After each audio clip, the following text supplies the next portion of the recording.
अच्छा बताइए दिव्यांका, क्या सवाल था आपके मन में? सर, मेरे कुछ मित्र ऐसे हैं जिनकी मेमोरी एवरेज है। वे किसी भी विषय को कितना भी पढ़ ले, वे परीक्षा में उसे याद नहीं रख पाते हैं। सर, वे ऐसा क्या करें कि वे उस विषय को याद रख सकें? अच्छा, तुम आपको मेमोरी की जड़ी बूटी चाहिए। जी सर। देखिए दिव्यांका, आप सबसे पहले अपनी डिक्शनरी से इस शब्द को डिलीट कर दीजिए। आप सोचिए ही नहीं कि आपके पास याद करने की शक्ति नहीं। अगर आप खुद से जुड़ी कुछ घटनाओं को देखें तो आपको पता चलेगा कि वास्तव में आपको बहुत सारी चीजें याद रहती हैं। जैसे आपकी मदर टंग। क्या मदर टंग आपने किसी को बहुत ग्रामर के साथ पढ़ाया था, क्या सिखाया था क्या? नहीं सर। आपको याद होगा? नहीं। क्या स्कूल में आपने सीखी या किताब में कहीं? जी नहीं। हाँ, ये सब सुन करके सीखी। तो यही वो चीजें हैं। जरा सोचिए कि आपको जो पसंद है, क्या इन चीजों को याद रखने के लिए आपने कभी कोशिश की थी?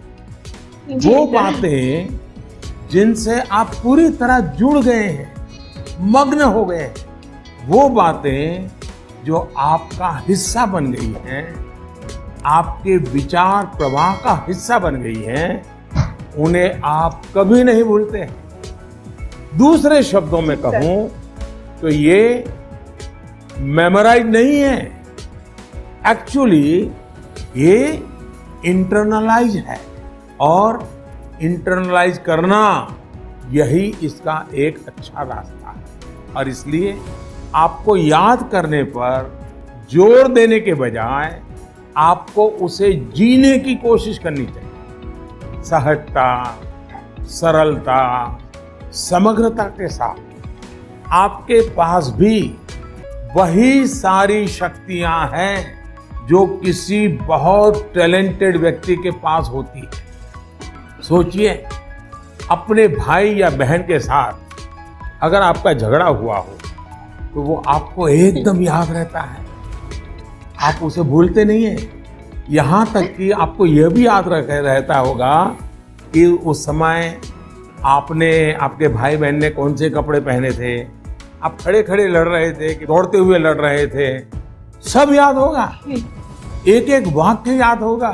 जी सर। यानी इसका एक मतलब यह है कि आप उसमें फुली इन्वॉल्व थे, आप उस क्षण को पूरी तरह जी रहे थे।